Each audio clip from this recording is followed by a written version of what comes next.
Serial तो से नैना मलाइके में आज के एपिसोड में हम देखेंगे कि कू की माँ रात में उठकर देखती है कि कू वहाँ नहीं मिलती है। फिर पूरे घर वाले कू को पूरे घर में ढूंढने लग जाते हैं। वहाँ देखते हैं कि कू किचन में थी। कू से उसकी माँ पूछती है, तुम इतनी रात किस किचन में क्या कर रही हो? तो कू बोलती है, माँ मैं सरगी बना रही हूँ। कू की माँ बोलती है कि तुम ये सब क्यों कर रही हो?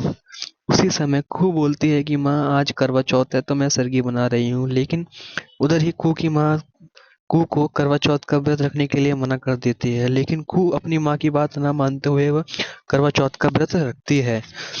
उसी समय राजीव चंदेल के घर में फिर आंधी व तूफान आने लगता है। तब कू तब कू की बुआ कहती है कि ये सब शराब का असर हो रहा है, क्योंकि इस घर की बड़ी बहू इस घर में नहीं है। लेकिन कोई भी बात नहीं मानता है। फिर उसी समय मुनिया टोला के लोग देख लेते हैं कू को कि कू इसी घर में वापस आ गई है। फिर उसी समय मुनिया टोला के लोग कू को देख लेते हैं अपने घर में।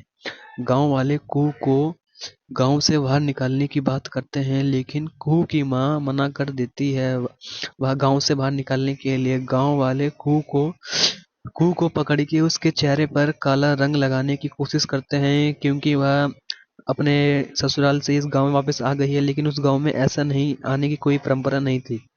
कू की माँ यह सब नहीं होने देती है और कू को मुनिया टोला के लोगों से बचा लेती है।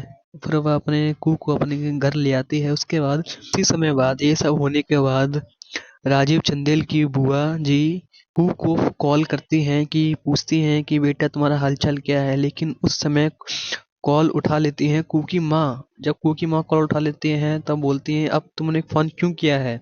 पहले तो हमारी बेटी को घर से बाहर निकाल दिया है, अब तुम फोन कर रही हो। फिर उसके बाद कू के साथ जो हुआ था वो पूरा बर्ताव कू की माँ राजीव चंदेल की बुआ जी को सब कुछ बताती है। दोस्तों इस वीडियो में यहाँ तक ही। आगे अगले का एपिसोड देखने के लिए चैनल को सब्सक्राइब एंड लाइक कीजिए। अगले के एपिसोड में हम देखेंगे कि कू की बुआ जी और कू की बुआ जी और राजीव चंदेल कू को घर लाने की कोशिश करते हैं।